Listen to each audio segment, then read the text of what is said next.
I just figured out how to work the Zoom. Welcome on in to Off the Edge with your boy Cam Jordan. I'm happy to be back in the win column. After going on a 3-game losing streak, the Saints went marching in this past weekend, beating the Carolina Panthers and, putting ourselves in a 3-way tie in our division.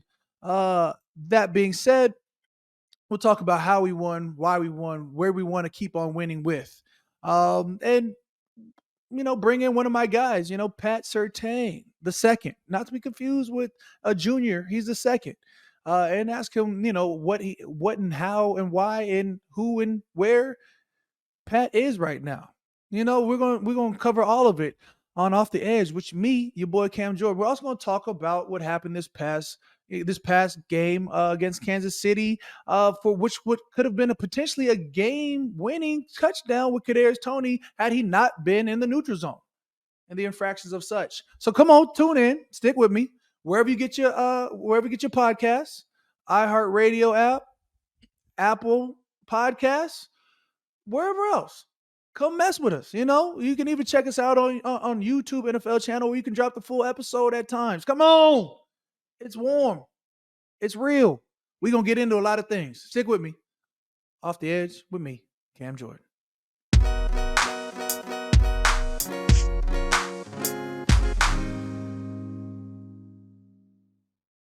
Let's get to it. And in fact, I'm going to start off with the preempted, hey, what happened to me this week? Am I battling a high and low ankle sprain? Yes. But beyond that, we win against the Carolina Panthers. I go into my charity event the next day, where my foundation, God is Love, boom. Put that down. God is Love, boom. We're gonna show that logo off. Was having a nice event with Youth Empowerment Project, which is an inner city organization in New Orleans that does a lot of great things.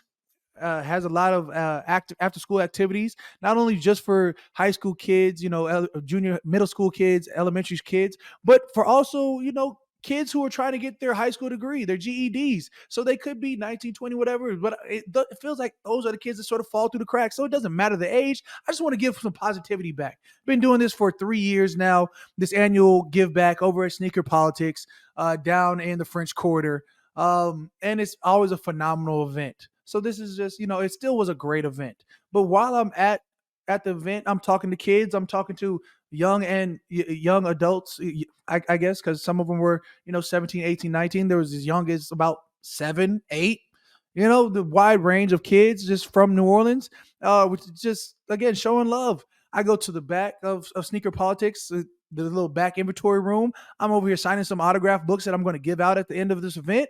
And as I'm headed back into the main part of the store where the kids are picking out sneakers, door booms in, kids are ushering in. I'm like, hey, what's going on? Then next thing you know, we hear some gunshots go off. And it's not like right in the store. The store is probably 900 square feet. It's not a huge room. It's not a huge store, but it's sizable, And right next door at a place called Legend Dairy, which I pulled up to the car. I was like, man, I'm going to get me one of these milkshakes right after. It's a milkshake spot, right after my event. There's a yelling match that I guess escalated into a fight, which escalated into somebody pulling a gun out and letting off, which made me feel terrible because these, one, after nobody, I realized that nobody in the party, nobody in the event was injured. Two, it made me feel terrible because these kids have now been shown an extreme violence, have been exposed to extreme violence. And this was supposed to be an event of positivity and just showing the people care about each other. Which at least that opens up a dialogue of, hey, man, like, with all the craziness that happens in this world, we can control what we can't control. And that is, being blessed to keep on breathing, keep on walking and try and be a positive light to somebody else, which is how you try and spin it. And I'm like, man, like some of these kids don't need to see this. They don't need to be like, some of these kids are, had a sweetheart, that a young lady that, had put cancer into remission, had cancer in remission. And, this was an uplifting moment for her. There was a gal that had been affected, like in her immediate family, a sibling or two that had lost their lives to gun violence. So for that to happen, it triggered a lot of emotions, but it also opened up some conversation that you could have. So hopefully it was still a positive event. The police showed taped off the whole like half the block, which we were part of, but they allowed us to leave after we finished our event. My car was right in front of the spot, so I ended up, after the event, I ended up going to the Pelicans basketball game. They played the Timberwolves, and then I came back, and had my rookie act like my Uber and dropped me off to my car after it was all said and done. But no bullet holes in the car, no bullet holes in people, which is the most important thing. Even in the legendary spot, I don't think anybody actually got shot, which is phenomenal. And you just wish it wouldn't have happened, but at the same time, grateful that nobody was injured, nobody was affected, in terms of you know lives being lost. And so we just went on. Now I'm more inspired. I'm just going to double back and do another event, at another sneaker politics. I'm just going to keep on pushing love. Like, immediately, I'm like, well, if anything, love creates love, bro. Positivity creates positivity. So we're gonna do a fly another event, and with another group of kids, another group of excellent people, and we're gonna do it this week. Just cause, like, if anything, in the face of negativity, we're gonna create positive motion. So that's that, and we're gonna push on. We're gonna turn on to the next subject. The most important subject is the Saints winning. The Saints getting back to the win column. And we talk about leading up into it, going into the Saints versus Carolina, an in division opponent. It doesn't even matter sometimes, what the records are indicating. There's always going to be flair, fight from each side. Like, it's that important of a game. It feels like sometimes a pseudo rivalry game. But Carolina came into New Orleans, left with the L because the Saints marched in there and came out with the W. But leading up into this game, it's important for us to win this game because it gets us back in the race. We're on a three game losing streak. We have to win this game. The whole week, all we're saying is, hey, be on your P's and Q's, dot your I's, cross your T's. Everything has to be perfect. We have to know our gap assignments, our alignments, our techniques. We have to come out with this win. And leading up to the game, it's like, all right, we're here. This is what we want to do. And we get to the game, of course. Leading up into the game, Jabari Greer, a cornerback for the New Orleans Saints, gets inducted to the Saints Hall of Fame, and we have him drop what I call the hammer. I don't know what you call it, but the mechanism where you throw your hands up, you hype up the crowd, throw your hands up, drop your hands down, and the crowd, the Saints Nation goes crazy. It's 70,000 fans screaming, "Who that? Who that say gonna beat them Saints? Who that? Who that?" You get like awe-inspiring chills down your spine every time. It never lasts. I was like, puts the biggest smile. It's like a little kid getting a Happy Meal. Like, no matter what mood you're in, it gives you the same exact exhilarating smile. You sit there like I know Invisalign is proud because, like, after the treatments, my smile is the widest, brightest, most aligned situation it's ever been. And I'm sitting there just every time. And I got to do it with my guy Jabari, whom I played with when I was a rookie, second year in the league. He played for a couple years before, his time was over. And just shout out to Jabari Greer for this for the career that he had and being, Saints Hall of Fame worthy. Which takes us into the game of, the first drive, 3 and out. We come down on offense side. We score, and then it's all from there. My young buck, DeMarco Jackson, scored his first touchdown off a special teams play. Who blocked the punt? I think it was Nephi Sewell blocked the punt. DeMarco Jackson scores. I mean, and we were off to the races. That's all that matters. Everything going on from there. Game ensues. We win. We're overly excited. I think there's, that play particularly sticks out. The way AK had the rushing title on one of his touchdowns. Alvin Kamara was out there going crazy. The way he like broke up the middle, shook a couple people. They, 5 people hit him, and somehow he comes out on top, scores a touchdown. I'm like, ooh, that boy, nice. On the defensive side, my guy Carl Granderson adds on to his sack total, gets to 6.5 sacks. Comes around the corner on the left side, and just beats the tackle, gets a sack. My guy Carl been going crazy. I love the way he plays. My guy Double D had a phenomenal stand up play. There was a sack that he got, and I'm coming around the corner, and I'm like, oh yeah, I got him. Tight end like grabs my my pads and shortchanges me. So now I'm just like looking at the quarter. Double D blitzes from God knows where, because like Double D is probably one of the best, coldest blitzing linebackers in the game when he so decides that he wants to blitz. Nobody can stop him. Comes down, shoots down, wraps up Bryce Young, finishes him. Then I think he ends up with like a sack and a half. That's why Double D is, all pro Double D for a reason. Like you can't stop him. My man, man of God, and the Dreamers Foundation that he has. I mean, come here, look, look, let's take a gander. My man, Double D, when he's coming down, blitzing on a running back, is unstoppable.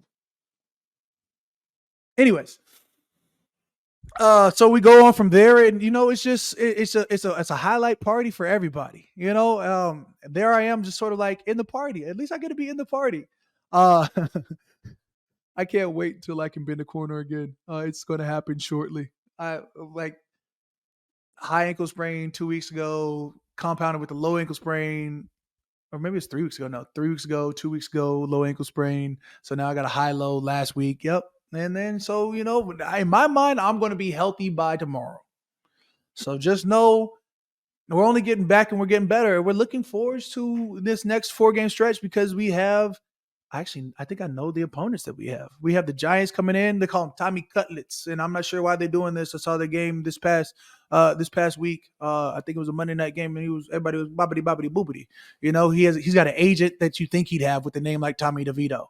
He's got like this hey, my guy, come here, come my. I feel like I went to Italy this year and I just picked up the situation. But anyways, we got the Giants with Tommy DeVito. We got the Rams. Of course, you got their team. Yeah, Rams. I almost said Chargers for some reason. Weird. They got the Rams with their team, of course, and then after that is Bucks, and we finished with the Falcons. I'm wearing black Air Forces that week. I'm calling it now. Just evil intentions that last week. But because I feel like they got me and I need my get back.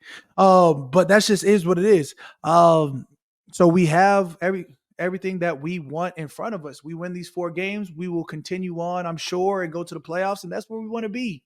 You finish 10-7, you go into the playoffs with confidence. Just lead out. I'm just calling it. It is what it is.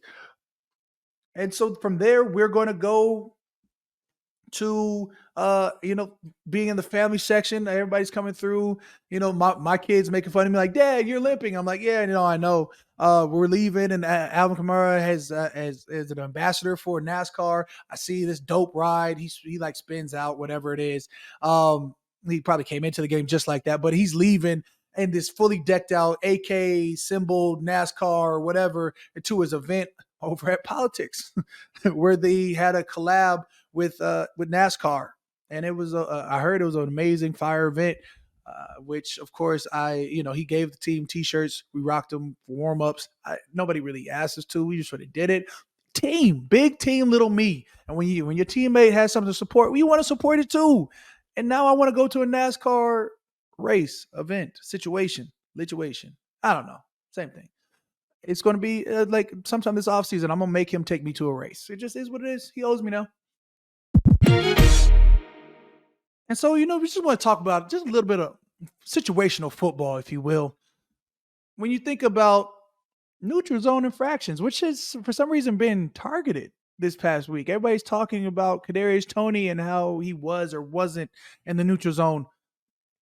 It cost him. It honestly cost his team a winning play, which you figure in the play, Kadarius Toney like looks over to the sideline, but I believe their head coach Andy Reid said that he didn't check with the ref, so he looked over to the sideline. With my mind and in his mind, I feel like he said he probably checked that he was not in the neutral zone, but he didn't give enough time to get a rebuttal. So he goes in and takes off, and Travis Kelce catches a ball, looks for anybody open, hits Kadarius Toney, they go score, and it gets called back because there was a neutral zone infraction upon Kadarius Toney, which sucks. And you wish that a play like that over a game like an inch or two, it's a game of inches, so like not even much. His shoe was in the neutral zone infraction flag. Flag was thrown early, so the play really should have been dead super early. There should have been a whistle blown, and then you could continue. But that's neither here nor there. You knew it was coming back. Well, anyways, the referee did. Was it an infraction? Yes. And did they have to call it? No. But did they call it? Yes. And they stood on their business. It was the right call once they figured it was the right call. There's nothing you can do to get that one back, other than just move on. So is what it is. In our game against the Carolina Panthers, my young guy Brian Brzee got a neutral zone infraction where on that very same play, a tight end fully jumped out of his stance. And they called it on Brian Brzee. Brian Brzee is a nose tackle or D tackle, so he doesn't even have the luxury of looking at a referee to make sure he is onside. Sometimes they just do it, and sometimes they give leeway. Referees realize that players are human, just like we as players have to realize referees are human. Then that comes with some error and some leeway, some penance, if you will.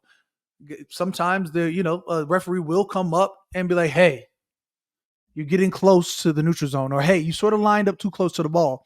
And I'm like, well, I'm lining up too close to the ball because this tackle is 2.5 yards away from the ball. I don't know in which, how far I am in terms of parameters of the ball, because I'm looking at this tackle and he shouldn't be this far off. The tackle has a set amount of distance that he can be off of the ball himself. So I'm just thinking what I'm normally used to is changing my perception of where I'm supposed to be. And, we've had those talks. And at the same time, sometimes you don't get those talks. Sometimes it's like, hey, neutral zone infraction. You're like, bro, let me know. I could have backed up. Like, I would have backed up. Like, if Kadarius Toney had ran over and checked the ref probably would have been like, and he would have scooted back and Chiefs would have won. But that's not what happened. He thought he looked over, didn't, and he was in the neutral zone. And yes, he could. He literally didn't create an impact on the play until after Travis Kelce caught the ball and then sent it to him, but he could have let it go, but he didn't. So since he threw the flag, the referee was in the right. He saw what he saw, and I can't knock him for having good vision. Sometimes I'm trying to knock a referee because he doesn't have good vision. I'm like, what are you looking at, and where did you get this from? Just some of those things that you have to live with. Be better for the next game. All right, coming up next on Off the Edge with me, your host, Cam Jordan, I've got my guy, Patrick Surtain II.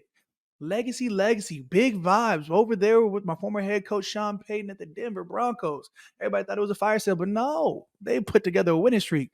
My guy, Pat, will tell us how it's done and how he's feeling. Coming up next, stick with us.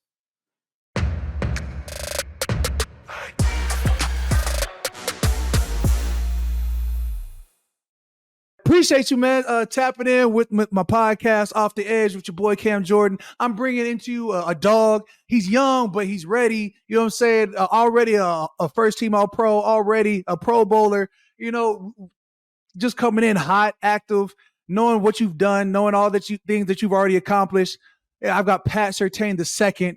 And, I just want to say, bro, it's crazy to see, sure, you're a top 10 pick, drafted from the University of Alabama, Roll Damn Tide. Every time an Alabama guy comes in, I get a text message from Mark like, you see what we producing out here. We real wide receiver you, DBU, running back you, et cetera, et cetera. Mark Ingram, first Alabama Heisman Trophy winner, whatever it is. Fine. Bro, for you, I see, you got another Pro Bowl. You've already got your first Pro Bowl. Are you looking forward to a second Pro Bowl? The way you play and the way you eat and the way your defense starting to turn up, the way your team going, eyes are on you and you showing up and playing lights out. Yeah, I'm definitely looking forward to another Pro Bowl now because, not only me, I feel like, my teammates around me on the defense balling out, and that even makes me look better, on my play. Because, when you got a group of guys just making plays left and right, it makes your film speak out as well, too.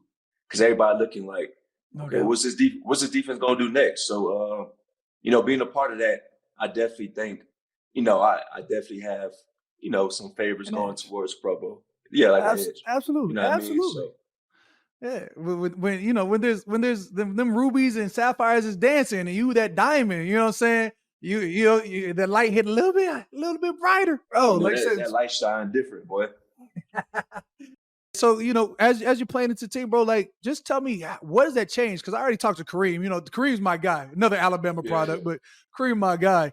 But what was that pivot to change where now you guys have put this streak of wins in? Like, what in the locker room got you here? I just think our mentality shifted. You could tell, by guys in the locker room how dedicated and committed they was to winning games.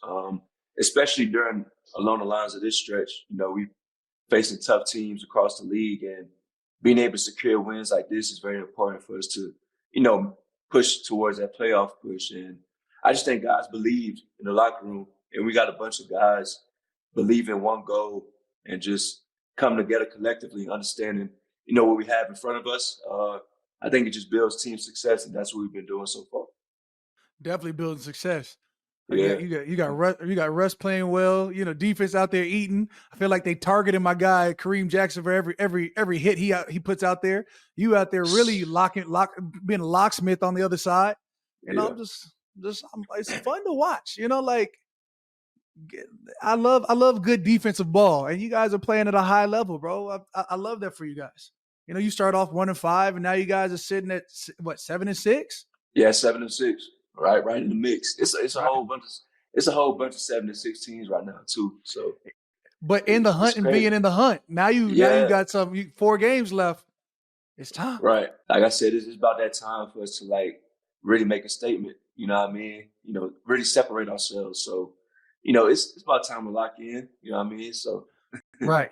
Christmas coming up, you know what I'm saying? That playoff picture is still bright eyed. Like, yeah. you didn't really have that hope this time last year. So, like, what would it mean to make the playoffs this year? Shoot, it'll mean a lot because my first 2 years we fell short. Last year it was kind of like we wasn't really there for real, but like the first year we was there, uh we just ain't finished. And I feel like this year around this time we just got to finish, man. Understanding that this month and these next couple of games is all about finishing because we're playing a lot of great opponents, and it's just all about understanding what's in front of us, our goals, our team goals we set before the season, and that's what we're trying to do. No doubt. You look, your now head coach was my former head coach. That man will Yeah. put up like playoffs are made in the month of November, earned in the month of December. Like he'll give you all those percentage stats. Going to the team Mhm. meeting, like, hey, this is a percent. If you win in November, this is what happens towards the playoff picture. You win in December, this is what happens. And each game becomes that much more important. Is there anything that Sean Payton has done that sort of transition? Like right before the trade deadline, it seemed like everybody was on trade blocks. He made a couple cuts, trades, whatever it was, and you're like, all right, maybe this team is just in rebuild mode. But y'all came out of that turn and sort of again gone to the lengths of putting this win streak together. What specific traits has Sean showed that it was like he's the right coach for the Broncos? Yeah. Obviously, you've been around him. I think the guy's just full of great energy, positive energy, and he always brings that winning demeanor upon us. He has a type of edge to him that you want in the head coach. You know what I mean? He very confident. He got that swagger to him. He's He strutting gonna that. he gonna yeah, he gonna talk his talk too. You know what I mean? I think he just brings the energy out of the guys in the locker room, man. When you got a guy like that as the head man, you expect nothing but success. And obviously his resume speaks for itself. He knows how to win in big games and pivotal games. So it's been great getting to know him, getting to understand how he runs things, his philosophy of things as well too. You could just see a shift of change going around the organization for sure. No doubt. Slightly pigeon toes. It's just a little You hump. see? He's Yeah, always yeah. he's always got the new pair of J's on. Like, oh, you ain't got these. Yeah, Yeah, these coming yeah. out next week. You'll get these one It's day. crazy because I walk in his office, I see like boxes and stacks of J's just lined up in his office. I'd be like, I can have some. He's like, man, take whatever you want. Yeah. Oh, And that's just y'all must be close to the same size then. Okay, close to y'all it. sitting at 12 and a half, 13. Yeah, yeah, yeah. Okay. Yeah, I wear 13. So Yeah, he- slide in. yeah, I had to get right. Oh, all right, man. Let the pivot away from Sean one time. Get back to you because you out here you really balling, bro. I'm excited to see your next wave and where you can go because you've already made All Pro team. You already made a Pro Bowl team. You're gonna start stacking these accolades, bro. What is the toughest receiver that you've had to face this season, if there is one, or maybe the last 2 years? There's been a lot of good receivers. I'll say Devontae Adams was, one of my favorite matchups because we've been going at it. Every time, because he in my division now, so each and every Yeah, year I gotta face against twice a him. year. Yeah, twice a year. So it's some good matchups, some good battles when we face each other. So I'll definitely say him. I went up against Tyreek Hill, those guys. So I've been against some pretty great receivers, I could say, so far in my career. Okay. Look, I saw a clip that you said, you in the offseason you wanted to work on your off press coverage. You feel like you've achieved that this year? Yeah, I have. It's just all about a feel because, like, I think experience is your best friend. And, me, I'm a press guy. I want to get your face, mano ni mano, put hands on receivers. But what I learned was um, you want to change, techniques, hearing out throughout the game. You know what I mean? Yeah. You don't want to show one look. You want to give, receivers different looks. And, I believe I evolved in off coverage as well, too. Just having a feel for it, being natural with it. I think it helped exceeded my game a little bit more for sure. Hey, look, you could be a pitcher, man. You could be like Blake Snell, be best at what you do out there, just slinging heaters, Right. or you can go Shohei Ohtani and be like, yeah, I can sling them, or I can go ahead and knock one out the ballpark for you. Either Facts. way, you increase your value, you make that. Yeah. Yeah. What Gotta Neil increase say? your value, man. Hey, look good, look good, you play good, they pay good. You got to increase that value. So you being able to play Always. on and off the man, them levels are gonna start stacking. They're gonna look at you next year like we got to pay him today because we wait till tomorrow. The price is gonna keep going up. Yeah, no doubt. Are you a big like film guy? You know what I'm saying? Like some guys watch themselves. Some guys would just watch all motions. They watch the specific receiver. What is it that you're keying in on from week to week? Yeah, I could be honest. Like my rookie year, um, like I wasn't great at film study, you know what I mean, as I am, right now, because, my rookie year, I was just starting to get to the basics. Like I was watching film, but sometimes I feel like what what specifically am I watching? Like I feel like I'm just watching plays, just run throughs and just Yeah, looking like now I'm that starting film to really like watching you. yeah. Like I'm honing in like, okay, what am I watching this day? Like I separate certain days. Like, okay, I'm gonna watch receiver targets. Then I'm gonna watch Yeah, third downs. I'm gonna watch run game, play pass. Little things like absolutely. that. So that way I can really like hone in on that and memorize it even better instead of just sitting down, just watching games and stuff. So I could say specifically, you know, looking back on my first year to this year, I could say my film study has increased. It's steadily evolving, steadily increasing. Yeah, It's a detrimental to evolve with the game. Like yeah, you got can't just to. be you can't be the same player you were yesterday. It's time to push that on beyond. Half the battle is like, all right, this is what I've gotten good at. How can I now make my armor even thicker? Like when I line up across the line, boys got to fear me, and sometimes that game film really helps. Yeah. So we talk about just high expectations, just you coming from DBU. Is there such a thing? What is DBU? Is that you or LSU? I just mean like y'all done put out some dog. Or would you enter Ohio State into the fray? Like if you had to pick one, unbiased. Bias, I say right now, Bama. I feel Okay. like if you look at the resume right now, like it's a whole bunch of guys. Like I say back in the day when, guys was, in their prime and balling, I say LSU for sure, because they had some great DBs, come Yeah. out and make, do their thing in the NFL. But, But we got yeah, guys like me, Trayvon Diggs, Mika Fitzpatrick, um, talk Xavier about it. McKinney, whole bunch of guys, man. Like you could just go on the whole list. It's definitely a list. It's Yeah. definitely y'all really showing out. It's definitely a list. Y'all definitely getting active. I'm like, but enter the fray, Ohio State. Like, Ohio like State, yeah. what I'm saying? I'm Yeah. just Y'all got some. I ain't gonna cap to you. Y'all. man. We like our team feel like it's made out of Ohio State roster. Like every time Yeah. Ohio State come up, it's like the Saints pick. Like, dang. Yeah. Bro, we talked about DBU, wide receiver you, but also how Alabama somehow slipped into playoffs. How do you feel about them jumping FSU undefeated, snubbed by the committee to put in Alabama? Power Man, Five conference, undefeated. I Them ain't gonna boys lie. I really thought like they did Florida State wrong. I think they deserved a fair chance. You know what I mean? Either undefeated. They I don't know know it's defeat. crazy, but obviously everybody want to see points. They ain't got their quarterback. You know how that go. And still The money. won. I know they undefeated. The money maker is where the offense is, man. That's what they trying to get. They trying to Man, get the most views. Everybody want to see. But I believe Alabama deserve it for sure. Them beating the number one team in the country in Georgia no doubt. and beating them in a good fashion. I think they deserve it.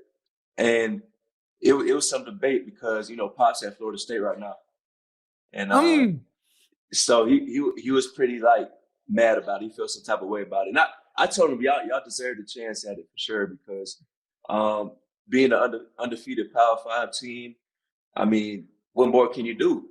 So Don't even know what it's defeat tough. looks like.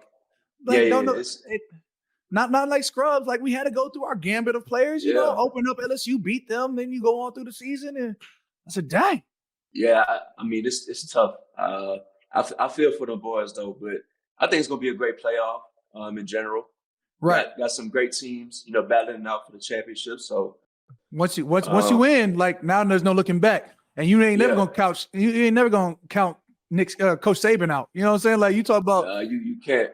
but I'm just saying, I'm just gonna put that out there. The Pac-12 is no more. So I'm gonna root for I'm not a UW guy, I'm a Cal guy, but I'm gonna root for the last of the pack. You know what I'm saying? Like I feel like UW may be a dark horse people are counting out already, somehow, some way.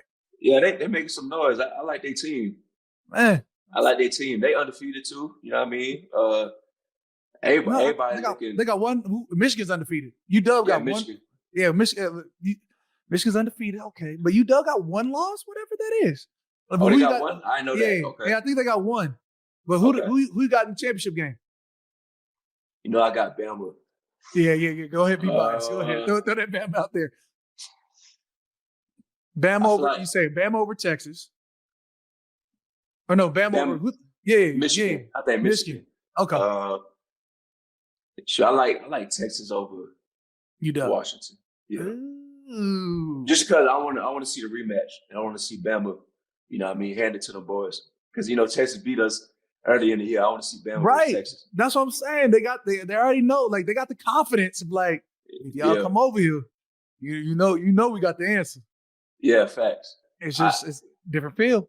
That's my prediction, but I don't know, man. It's a lot of good teams though. Michigan a good team, UW a good team. We'll see. So we both legacy guys. Your pops played, my pops played. When I was younger, my pops used to give me like 24 hours maybe before he like, hey man, give me a call. We talk about the game. He'd be critiquing all my plays and like, hey, this is where you can get better in. Your pops still do that to you? Your pops play the same position as you? Tight end. Okay. Yeah, so he had a block all like some old head greats.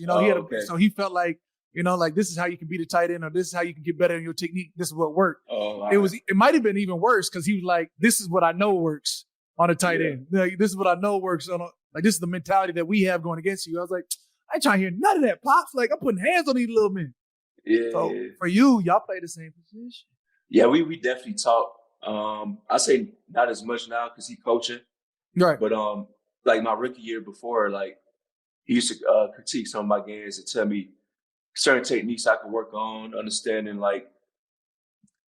football in general, like knowing what's coming before the play happened, like seeing this formation, knowing what concept may come, what this team may like to do in this certain yard mark, little things like that he's gained, with his playing days, you know what I mean? But it's definitely valuable, being able to have that, in your circle, Who's the biggest trash talker you've encountered with? It could be on same team, but who the biggest trash talker that you witnessed? I ain't gonna lie, Jack be talking cash. Kareem. He be talking that money. Cash, yeah. He be talking cash, boy. I be looking like, man, yeah, Kareem gonna let him have it today, boy. Kareem be talking cash, man. And it's fun to see because he like the OG. Yeah. I mean, he be talking cash to the little pups, you know what I mean? It's dope to see for real. And him still doing it a year like what, 14? 14? Yeah, I think 14? So. Yeah. He talking his cash though. Ooh. Yeah. is there any last 4 games? Is there anyone you're looking forward to playing? And like you didn't circle the last 4 games. Like this is that one. We got a big one this week, Saturday night against the Lions. Okay, so you're going against the Cal Bear quarterback Jared Goff. You got Amon Ra St. Brown coming in. Oh, that's probably gonna be your matchup. Okay, we're gonna look forward to that one. He's going crazy. You going crazy this year? Yeah, that's gonna be a good battle. Yeah, it's gonna be a good little matchup, So looking forward to that one. Right, we're gonna tap in. Got to tap in Saturday night. I love it, bro. I love it. Well, sure, I'm gonna let you get out of here. I told you I'm gonna get you out in about 20, 25 minutes. Appreciate you tapping in, bro.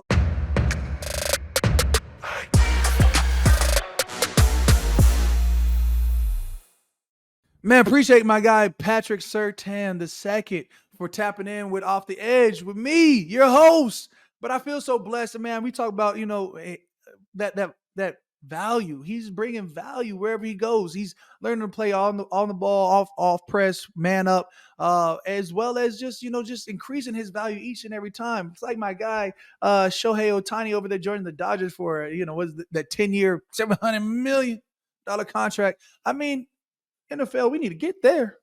Whew. You want to throw that my way? I'll take what is whatever that is, 70 a year. I'd love that. I'll play another 10 years. That's the only way I'm gonna play another 10 years. But my guy Patrick Surtain II, he gave us what we needed. He over there with my former head coach Sean P. The guy who rocks Jays, the only coach sponsored by Jordan in the league currently. So it just is what it is. So I appreciate you guys for tuning in, tapping in. I'll see you guys next time. Till then, you can go ahead, tap in at iHeart Radio app, Apple Podcasts, leave a 5-star rating, wherever, whoever, whenever. You can always tap in and trust us on Off the Edge, the podcast.